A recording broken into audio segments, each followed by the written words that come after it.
Am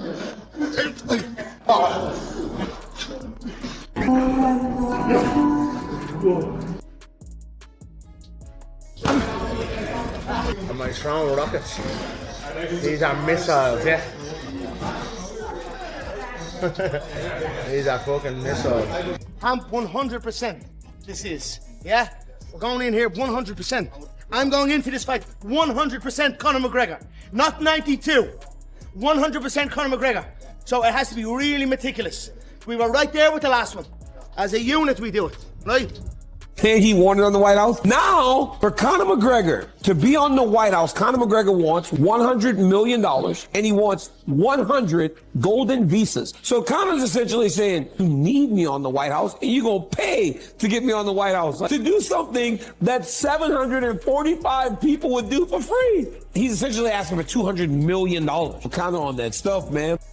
All right, so picture this. We're talking about the White House here, a venue that's never seen anything like what's coming. Conor's looking absolutely dialed in, talking about rock-solid preparation and performing at levels we haven't witnessed before. He's going all in on this one. This isn't some watered-down version we're getting. This is the full package, and every single detail has to be locked down perfectly. Right there with the last one. As a unit, we do it. Let's go, let's go. Look at this guy go. He's like a human wrecking ball out there. Pure destruction in motion. This damaged weapon just keeps mowing down opponent after opponent. He's talking about training with serious intent here, mapping out his comeback and treating this whole thing like a major statement piece. This isn't just another scrap for him given how he's preparing, everything's still in play, so let's break down exactly what this matchup could look like. Look, this is Conor. Brother, Conor is too old, bro. He's finished. Salam alaikum. Now there's chatter everywhere about a potential clash between Conor McGregor and Jorge Masvidal making the rounds, but Dana White's not buying into any of the hype. Dana made it crystal clear he knows absolutely nothing about these MMA rumors floating around, and he doesn't take social media speculation seriously at all. People keep throwing around ideas about the next big White House event. The UFC boss's response pretty much tells you that not everything fans are discussing online is actually happening behind the scenes, even though everyone's debating what the perfect fight would be. I'm sure you've heard the new talk is that Conor McGregor, Jorge Masvidal could be a potential. Oh, no, What's your thoughts? Oh, you haven't heard this? No. This is the biggest thing on social media now. Everyone's talking, yeah, that Chandler's out and Masvidal's in, and it's Conor and Masvidal. You know what's funny? So in my algorithm on Instagram, I have nothing MMA. Right? Literally nothing MMA pops Oh, up. mine's My politics. algorithm. That's my. Yeah, mine's definitely. There's some politics, but yeah, I don't listen to any of the goofy No. that goes. No. Is that considered goofy? That's goofy shit. Yeah, the MMA world, I don't listen to any of that. So literally none of that is on my. The UFC has been working hand in hand with the White House team for months now, getting every single aspect of this event locked down tight. Dana mentioned how rare it is to get this kind of opportunity at the White House. From what he's saying, his crew has created incredibly detailed visual layouts of the entire venue, thinking through absolutely everything from the property layout to how lighting conditions will affect both seating arrangements and the overall vibe. According to Dana, this level of preparation is what makes it all possible. So yesterday, my team, they put together, we come up with a whole plan for production, how it's going to work. My head of production, Craig Borsari, has been working with the White House, for a couple months now. And they build this video rendering of like every tree that's on the property and all this stuff. It's exactly the way it is. We can literally, the sun, how the sun will hit the seats at certain times, what it'll look like when it's dark. Crazy. This is going to be so badass. Yeah. It is. And it's a one of one in our lifetime to be able to do. Hold up. This is where it gets wild, and Michael Bisping jumps in to highlight the buzz and drama surrounding this whole situation. He pointed out how Masvidal keeps showing up at events and stays connected within Trump's circle, which basically puts him front and center as an obvious choice for anything White House related. The way Bisping sees it, a fight between McGregor and Masvidal would deliver both excitement and massive headlines. When you look at Jorge Masvidal and the career that he's had, and then you remember Jorge Masvidal has been a massive supporter of Donald Trump. Plus, he's been showing up at Donald Trump's political events too, so definitely Graces of the Trump family. right? And they're the kind of people that they're going to want at the White House. Conor McGregor versus Jorge Masvidal. That'll be a sensational matchup. Michael Chandler, of course, losing to Paddy Pimblett the way that he did. And then, of course, when you look at the majority of fights that he's lost, okay, it doesn't really put him in too good of a standing. Here's the thing though, if McGregor really commits to serious training, there's no reason he can't get back to the form that made him an absolute UFC legend.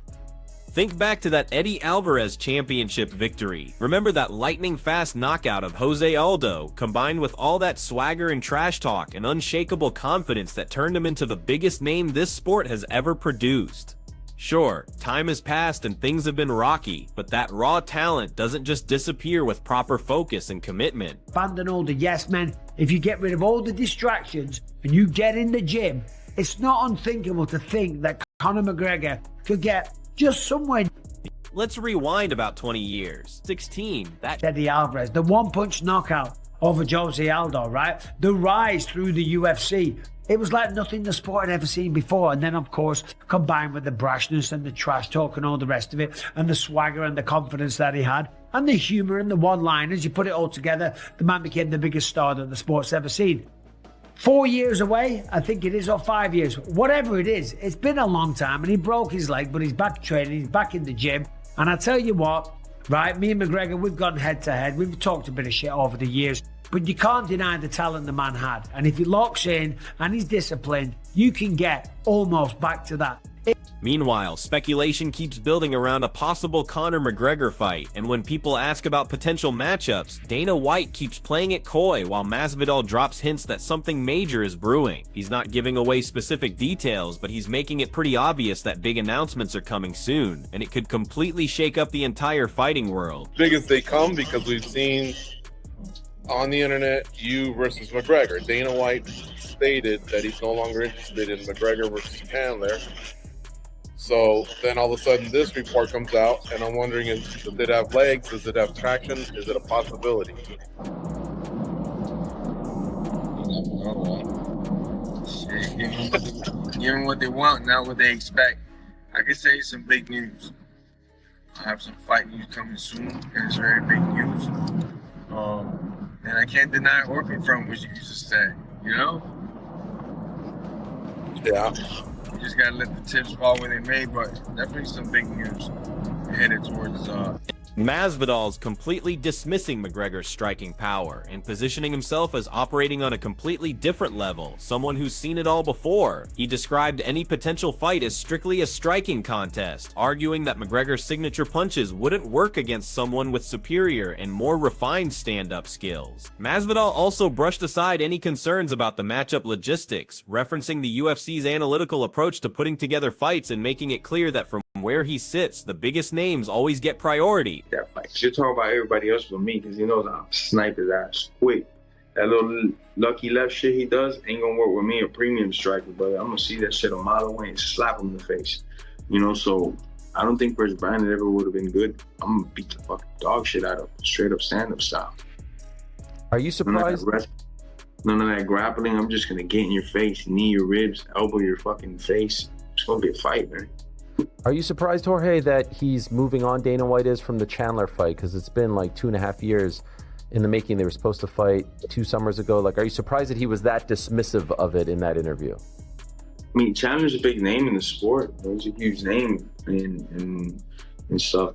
So I don't know. I don't know how close it was to begin with to being on the White House card. If that was all speculation from the start, or at one point the UFC did want that fight. I don't know all these things, you know. It's just, I know that they have a very in-depth team, that they have a guy that counts comments when somebody gets a picture. They have another guy that's looking at just the algorithm. They have an in-depth team of who's gonna make the biggest noise possible. And I'm sure they run it through that team and they're gonna decide, you know. If you ask me, obviously it should be me. Fucking Then Chael Sonnen leaked some insider information about this rumored White House bout, exposing that the initial plan actually had McGregor going up against Justin Gaethje. He emphasized this wasn't just speculation or guesswork. McGregor apparently has zero interest in cutting down to 155 pounds, and it's about way more than just the weight cut itself. According to Sonnen, the former champion refuses to make compromises for that division, stating flat out that any fight at 105 is completely off the table. This isn't him guessing. I'm going to share inside information with you, but the plan, right? Everything's a little loose, but the plan, the operating plan was that Conor McGregor at the White House would fight Justin Gaethje. So it was also a belief. One thing Conor does not want to do, and again, this is not speculation. I'm protecting my source, but telling you, giving you some real information here, accurate. One thing Conor does not want to do is go down to 155 pounds. And he doesn't want to do it for a number of reasons, none of which bigger than just going, why? What for? Like, that's not what this is about. It doesn't matter what this weight class is. Okay. And I'm very confident in telling you that Conor will. Sonnen clarified that right now, a McGregor versus Gaethje fight is still technically possible, but he questioned whether Conor should really be jumping into a title fight at 50 from his perspective. McGregor has absolutely no intention of dropping to that weight class, even though the promotion keeps floating the idea. He stressed that fans were promised a specific fight and have shown patience, and once every option gets fully explored, things might swing back toward the contest that people actually want to see. Right here, right now, Gaethje McGregor is still on the table. And I think that should be pulled. I do not believe that Conor should walk into a title fight, but moreover, I will tell you, and Conor will too, he's not going to 155. Now, the promotion does not yet have that through their head. They are still pushing for Conor and 155. This is all extremely accurate information. So I think there's a lot of options for McGregor. I really think that if it's not him versus Chandler, it should be. We really should look at that. We fans were promised a certain fight. We fans have been pretty damn patient. And I don't know that side was considered. And I think that when that side does get considered, that it's going to lean us. Ali Abdelaziz also weighed in on the possibility of a grudge match between Justin Gaethje and Conor McGregor at the White House on June 14th for America's 250th anniversary. He acknowledged McGregor's past greatness while pointing out that both fighters are at similar stages in their careers. Abdelaziz joked about keeping things respectful for the White House setting, but emphasized that if this fight happens, it would be a war between two elite strikers operating at peak performance levels. Belt. Grudge match, June 14, America's 250th birthday, Justin Gaethje versus Conor McGregor. What about that? You think it's just so many possibilities, man. But you understand, America's birthday, bring an Irish drunk guy to the White House, make sure he doesn't have any drugs on him or cocaine, fight Justin Gaethje, fight Conor, been running for all his life.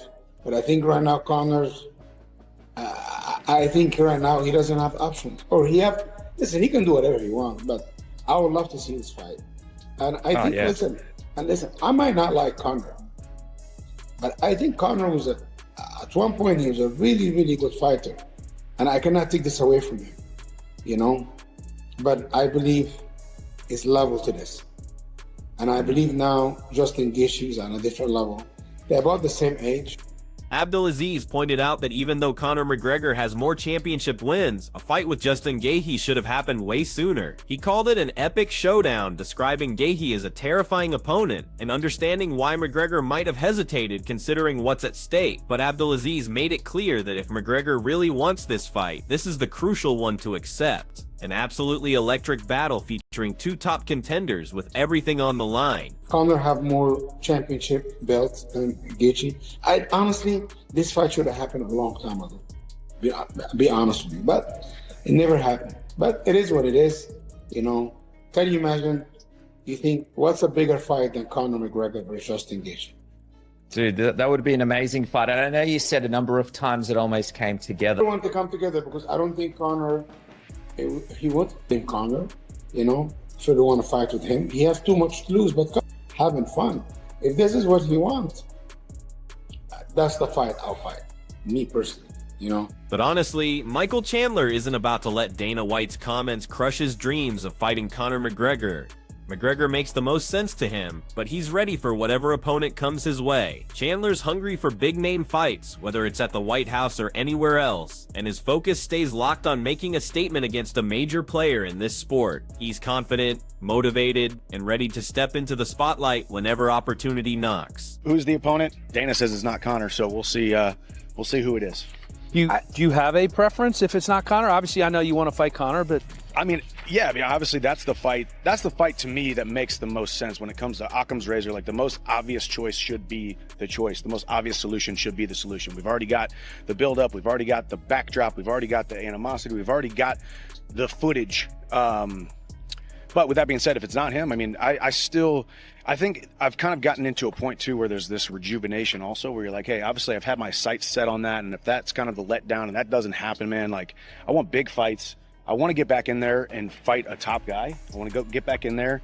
I don't think my last performance was indicative of my actual skill set and my fire and my passion for the sport, just for some outside circumstances. But man, I don't have a preference, but I want a big fight, you know. So we'll see what happens in March. Max versus Charles. Freaking Armin's out there always talking about people. That's true. But I mean, these are not fights that I necessarily deserve, right? We're in this sport where you're like, hey, man, you just lost your last fight. You can't go out there and fight number 2 next. But man, I just hold it like this. Whatever comes my way, comes my way. But hopefully Conor at the White House. Yeah. Just don't bother asking Dana about it. Yeah, don't even ask. Nobody brought it up to him anyway. Who really cares what he thinks? Some people aren't convinced about a McGregor versus Chandler fight, calling it a bout that wouldn't really move the needle in the lightweight division. The feeling is that fans deserve better than seeing Conor fight without real stakes, focusing instead on matchups with genuine significance and storylines. They pointed out how this fight would happen at 77, which reduces its impact on the lightweight picture. From this perspective, the bigger names and more meaningful contests are where the real excitement lives. The fights that fans will actually remember and that truly matter for the weight class. Then there's this confident fighter, Armin Todorokian, who only wants the main title or Conor McGregor. He stated clearly he won't step into that cage unless it's for a championship belt. And if McGregor isn't standing across from him, then it's simply not happening. Todorokian boldly called himself Conor's worst nightmare, claiming the UFC would never acknowledge just how dangerous he really is. So here's the question for you. Who do you think Conor McGregor is training so intensely for? Which fighter will step into that octagon with him at the White House? Drop your thoughts in the comments and make sure to hit that subscribe button for all the latest fight updates. One thing's for sure.